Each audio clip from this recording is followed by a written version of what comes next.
آج جمعے کی اس خطبے کے لیے میں نے آپ کے سامنے قرآن پاک کی چند آیات تلاوت کی ہیں اور نبی کریم صلی اللہ علیہ وسلم کا ایک ارشاد نقل کیا ہے۔ اور آج کا موضوع سود یعنی ربا ہے۔ اللہ رب العالمین نے قرآن پاک میں سود کی حرمت نازل فرمائی ہے۔ سود کی یہ حرمت قرآن پاک میں یہ 3 مرحلوں میں نازل ہوئی ہے۔ سب سے پہلے مکہ کے اندر اللہ رب العالمین نے سورہ روم میں اس کے حوالے سے ناپسندیدگی کا اظہار کیا۔ گویا یہ اس بات کی علامت تھی کہ سود ایک ناپسندیدہ عمل ہے اور آگے چل کر اس نے حرام ہونا ہے۔ چنانچہ سورہ روم میں اللہ تعالیٰ فرماتا ہے وَمَا آتَيْتُم مِّن رِّبًا لِيَرْبُوا فِي أَمْوَالِ النَّاسِ، اور جو تم سود کا لین دین کرتے ہو تو تمہاری نگاہ میں یہ اس لیے ہوتا ہے کہ اس سے لوگوں کے مال میں اضافہ ہوتا ہے، فَلَا يَرْبُو عِندَ اللَّهِ، لیکن حقیقت یہ ہے کہ اللہ کے ہاں سود کے ذریعے اضافہ نہیں ہوتا۔ وَمَا آتَيْتُم مِّن زَكَاةٍ تُرِيدُونَ وَجْهَ اللَّهِ، اور جو تم زکوٰۃ دیتے ہو اللہ کی رضا کے لیے، فَأُولَئِكَ هُمُ الْمُضْعِفُونَ، تو یہی وہ لوگ ہیں جن کے مال میں اضافہ ہوتا ہے۔ یہاں اللہ رب العالمین سود کے حوالے سے اور زکوٰۃ کے حوالے سے ایک بنیادی غلط فہمی انسانوں کی دور فرما رہے ہیں کہ بظاہر تو جو سود مال پر چڑھتا ہے تو اس سے مال میں اضافہ ہوتا ہے، اور زکوٰۃ مال سے نکلتا ہے تو مال میں کمی ہوتی ہے۔ اللہ رب العالمین فرماتے ہیں نہیں، اللہ کے ہاں جس مال پر سود چڑھتا ہے وہ کم ہوتا ہے، اور جس مال سے زکوٰۃ نکلتا ہے اللہ کے ہاں اس میں اضافہ ہوتا ہے۔ گویا اللہ تعالیٰ اہل ایمان کو متوجہ کر رہے ہیں کہ تمہارا کام سود خواری نہیں ہے، بلکہ تمہارا کام تو زکوٰۃ کے نظام پر عامل ہونا ہے۔ اگلا حکم سود کے حوالے سے یہ سورہ آل عمران میں آیا، یہ مدنی دور کے ابتدائی 2 یا 3 سال، اور اس میں اللہ رب العالمین نے سود کی ایک شکل کو حرام قرار دے دیا۔ فرمایا یا ایھا الذین آمنوا لا تأکلوا الربا، اے ایمان والو سود نہ کھایا کرو، اضعافا مضاعفا، سود در سود، واتقوا اللہ لعلکم تفلحون، اور اللہ سے ڈرو اگر تم فلاح پانا چاہتے ہو۔ سود در سود کیا ہے؟ اسے کمپاؤنڈ انٹرسٹ کہتے ہیں۔ اس کی شکل یہ تھی کہ ایک شخص قرض لیتا، ادھار لیتا، مثلا اس نے کسی سے 10,000 روپیہ ادھار لیا، اور جس سے لیا اس سے یہ طے ہوا کہ سال بعد میں 12,000 واپس کروں گا۔ یہ 2,000 سود تھا۔ سال بعد جب ادائیگی کا موقع آیا تو اس شخص نے معذوری ظاہر کی کہ میں ادا نہیں کر سکتا، تو جس نے قرض دیا تھا اس نے کہا چلو ٹھیک ہے، اب میری اصل رقم 10,000 نہیں بلکہ 12,000 ہے، اور اگلے سال جب میں تم سے لوں گا تو 14,000 لوں گا۔ وہ سود بڑھتا جاتا ہے وقت کے ساتھ ساتھ۔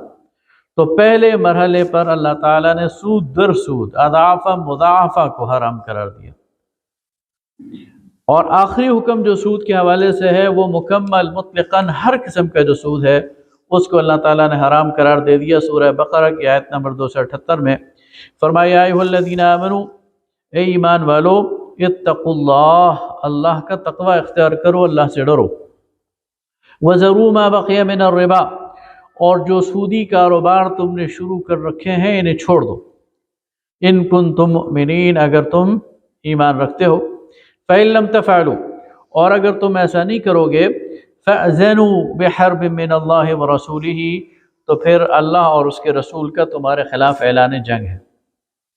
تو گویا قطعی اور واضح طور پر سود کی ہر شکل کو حرام قرار دے دیا گیا۔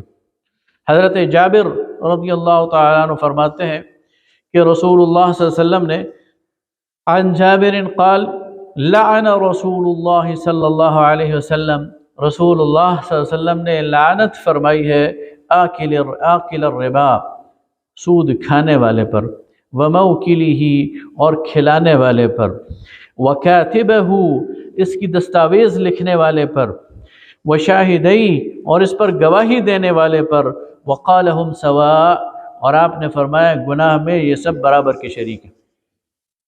جو سود کھا رہا ہے وہ بھی، جو دے رہا ہے کھلا رہا ہے وہ بھی، جو اس کو لکھ رہا ہے وہ بھی، اور جو اس کی گواہی دے رہا ہے وہ بھی، سارے کے سارے ایک جیسے برابر گناہگار ہیں۔ گویا اسلام میں اس کی کوئی گنجائش نہیں ہے کہ ایک مسلمان اللہ اور اس کے رسول صلی اللہ علیہ وسلم پر یقین رکھتا ہو، ایمان رکھتا ہو، اور پھر وہ سودی کاروبار کرے۔ اب سوال یہ پیدا ہوتا ہے کہ یہ سود ہے کیا؟ ایک مسلمان کو اس کو سمجھنا چاہیے۔ سود میں جو قرآن نے اور جو حدیث نے سود کی تعریف کی ہے اور جس سود کو منع کیا ہے، اس میں 3 چیزیں شامل ہیں۔ پہلی بات یہ کہ یہ اصل رقم پر اضافہ ہے۔ آپ کسی کو قرض دیتے ہیں 10,000 اور مطالبہ کرتے ہیں کہ سال بعد مجھے 2,000 اضافہ دینا، تو یہ اضافہ سود ہے۔ تو جو بھی مجرد اضافہ ہے یہ سود ہے۔ دوسری بات اللہ رب العالمین واضح کرتے ہیں اور نبی کریم صلی اللہ علیہ وسلم نے واضح کی ہے کہ یہ منافع نہیں ہے، یہ تجارت نہیں ہے، بلکہ پہلے سے طے شدہ ہے۔ منافع اور تجارت کا تو اندازہ نہیں لگایا جا سکتا، پہلے سے طے نہیں کیا جا سکتا۔ منافع کم بھی ہو سکتا ہے، زیادہ بھی ہو سکتا ہے، ہو بھی سکتا ہے، نہیں بھی ہو سکتا۔ لہذا جو چیز پہلے سے طے کر دی جائے وہ سود ہے، وہ منافع نہیں ہے۔ اور تیسری بات یہ ہے کہ یہ ظلم ہے، یہ استحصال ہے۔ لہذا سود کے حوالے سے ہمیں بالکل کلیئر رہنا چاہیے۔ زمانہ جاہلیت میں سود کی 3 قسمیں تھیں جو کہ ہمیں تاریخ سے ملتی ہیں، حدیث کی کتب سے ملتی ہیں۔ ایک کو کہتے ہیں ربا الجاہلیہ، جاہلیت کا سود۔ یہ وہی تھا جو میں نے آپ کے سامنے پہلی مثال دی کہ ایک شخص کسی سے قرض لیتا تھا اور ایک میعاد مقرر ہو جاتی تھی کہ سال بعد لوٹاؤں گا، 2 سال بعد لوٹاؤں گا، اور اتنا اضافہ دوں گا۔ جب وقت گزر جاتا اور وہ لوٹانے کے قابل نہ ہوتا تو پھر یہ رقم اصل رقم میں ضم ہو جاتی۔ یعنی 10,000 روپے کسی نے قرض لیا ہے، 2,000 روپے سود بنا ہے، تو اصل رقم 10 کے بجائے 12 ہو جاتی تھی، اور پھر اگلے میعاد کے لیے دوبارہ نئی یعنی رقم طے ہو جاتی تھی کہ اگلی دفعہ دو گے تو 14,000 دو گے، 15,000 دو گے۔ تو اسے ربا الجاہلیہ کہتے ہیں، یہ جاہلیت کا ایک ربا تھا۔ دوسری سود کی قسم تھی ربا النسی۔ یہ چیزوں کے لین دین اور خرید اور فروخت میں ہوتی تھی۔ ایک شخص کوئی چیز خریدتا تھا، مثلا کوئی گھوڑا اس نے خرید لیا، کوئی اوزار خرید لیا، کوئی سامان خرید لیا، کوئی گھر خرید لیا، لیکن ادائیگی مؤخر کر دی۔ چیز قبضے میں لے لی لیکن ادائیگی کے لیے سال بعد کا، 6 مہینے بعد کا ٹائم دیا، اور اس ادائیگی میں پھر اضافہ ہوتا تھا۔ یعنی آج اس کی قیمت اگر 10,000 ہے تو 6 مہینے بعد میں تمہیں 12,000 دوں گا، اور سال گزر جائے گا اور نہ دے سکا تو پھر 14,000 دوں گا، اور 2 سال گزر گئے تو 16,000 دوں گا۔ وقت گزرتے ساتھ ساتھ قیمت میں بھی اضافہ ہوتا تھا۔ تو اسے ربا النسی کہتے تھے، یہ بھی حرام قرار دیا گیا۔ تیسری جو ربا کی قسم تھی اسے ربا الفضل کہتے ہیں، کہ ایک ہی جنس کی 2 چیزوں کو دست بدست لین دین میں، مثلا کسی کے پاس اچھی کوالٹی کی 1 کلو کھجور ہے تو وہ 2 کلو کھجور سے اسے بدل دیتا تھا، لوور کوالٹی کی 2 کلو کھجور دے کر اچھی کوالٹی کی 1 کلو کھجور خرید لیتا تھا، لو کوالٹی کی 2 کلو کشمش دے کر 1 کلو کشمش اچھی کوالٹی کی لے لیتا تھا۔ تو نبی کریم صلی اللہ علیہ وسلم نے اس سے منع فرمایا اور فرمایا کہ یہ سود ہے۔ تو یہ وہ 3 چیزیں تھیں جو زمانہ جاہلیت میں بھی موجود تھی، لیکن اللہ کے رسول صلی اللہ علیہ وسلم نے اس کو منع کیا۔ زمانہ جاہلیت میں تجارت کے 2 ماڈل تھے۔ ایک سود پر مشتمل تھا، ایک مضاربت پر مشتمل تھا۔ سود کا ماڈل میں نے آپ کے سامنے رکھ دیا کہ ایک شخص کسی کو ادھار دیتا تھا، وہ اس ادھار پر کاروبار کرتا تھا اور ایک متعین اضافہ اس کو واپس کر دیتا تھا، تو یہ سودی لین دین تھا، اس سے منع کر دیا۔ ایک دوسرا ماڈل بھی تھا، وہ تھا مضاربت کا، کہ ایک شخص کسی کو مال دیتا تھا اور کہتا تھا جاؤ اس پہ کاروبار کرو، نفع ہوگا تو آدھا آدھا، اور اگر نقصان ہو جائے گا تو وہ بھی برابر۔ تو اسلام نے اس کو جائز رکھا اور کہا کہ تجارت اور منافع یہ تو جائز ہے، مضاربت تو جائز ہے، لیکن سود جو پہلے سے طے شدہ ہے وہ جائز نہیں ہے، اور اس کو نبی کریم صلی اللہ علیہ وسلم نے سختی سے منع فرمایا تھا۔ آج لوگ یہ سوال کرتے ہیں کہ کیا آج کے دور میں بلا سود بینکاری اور بلا سود معیشت وہ چل سکتی ہے؟ اور اس کے پیچھے پھر وہ آج کے دور کا جو فلسفہ ہے وہ پیش کرنے کی کوشش کرتے ہیں کہ دنیا بہت آگے بڑھ گئی ہے اور نظام بہت پیچیدہ ہو گیا ہے، اور اس سارے کے سارے نظام میں شاید ہمارے لیے یہ پاسبل نہیں ہے، ہمارے لیے یہ بات قابل عمل نہیں ہے کہ ہم بلا سود بینکاری کی طرف جا سکیں۔ سب سے پہلے تو یہ واہمہ دور کر لیجئے کہ یہ آج کی بات نہیں ہے۔ جس طرح ہمارا یہ بینکنگ سسٹم ہے اور اس کو 500-600 سال ہوئے ہیں ڈیولپ ہونے میں، اور آج ہم تک پہنچا ہے، 1200 سال سے بلکہ 1400 سال سے اسلام کا نظام بھی انٹیکٹ ہے۔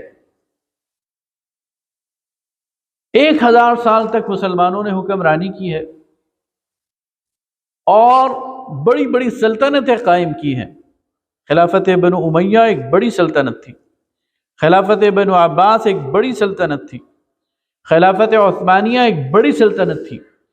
1000 سال تک مسلمان حکمران رہے ہیں اور مسلمانوں کا سارا سسٹم وہ بلا سود رہا ہے۔ آپ فقہ حنفی کا مطالعہ کریں تو فقہ حنفی میں پورا سسٹم موجود ہے تجارت کا، کاروبار کا، لین دین کا، جو بلا سود ہے۔ لہذا ہمارے پاس اپنا سسٹم موجود ہے، اور وہ سسٹم ہوا میں معلق نہیں ہے، وہ سسٹم تجربہ شدہ ہے، اس پر عمل کیا جاتا رہا ہے، اور اس کے مطابق بڑی بڑی سلطنتوں نے اس دنیا کے اندر حکمرانی کی ہے۔ تو آج بھی اسلام کا سسٹم وہ قابل عمل ہے۔ دوسری بات اس میں زیادہ دلچسپ جو میں آپ کے سامنے رکھنا چاہتا ہوں وہ یہ ہے کہ آج دنیا کے وہ ممالک جو غیر مسلم ہیں وہ بھی انٹرسٹ فری بینکنگ کی طرف آ رہے ہیں، وہ بھی بلا سودی بینکاری کی طرف آ رہے ہیں۔ کل میں نے گوگل پر ریسرچ کی، تھوڑا سا اس بات کو جاننے کی کوشش کی، تو مجھے اس بات نے حیرت میں ڈال دیا۔ مثلا آج کی ڈیٹ میں جاپان کے اندر جو بینکاری ہے اس میں انٹرسٹ ریٹ 0% ہے۔ جاپان سودی کاروبار نہیں کر رہا۔ سوئٹزرلینڈ اس کے اندر انٹرسٹ ریٹ 0.5 ہے، ½ یورپ کے ممالک میں 1.25 1.25%، سنگاپور میں 2%، آسٹریلیا میں 2.6%، UK میں 2.5%، لوور سطح پر جا رہے ہیں وہاں انٹرسٹ ریٹ۔ اور آپ کو پتہ ہے کل کے پاکستان کے ریٹس کیا ہیں؟ 13.75۔ پاکستان کے اندر شرح سود 13%، 14.25% ہے، اور وہ لوگ جن کو ہم گالی دیتے ہیں، جن کو ہم ساہوکار کہتے ہیں، جن کو ہم کہتے ہیں کہ یہ سودی نظام ان کی وجہ سے مسلط ہے، وہ 2% سے زیادہ نہیں لے رہے۔ اب بتائیے سود کی لت میں کون مبتلا ہے، اور وہ کیوں پیچھے آ رہے ہیں؟ وہ اس سے کیوں جان چھڑا رہے ہیں؟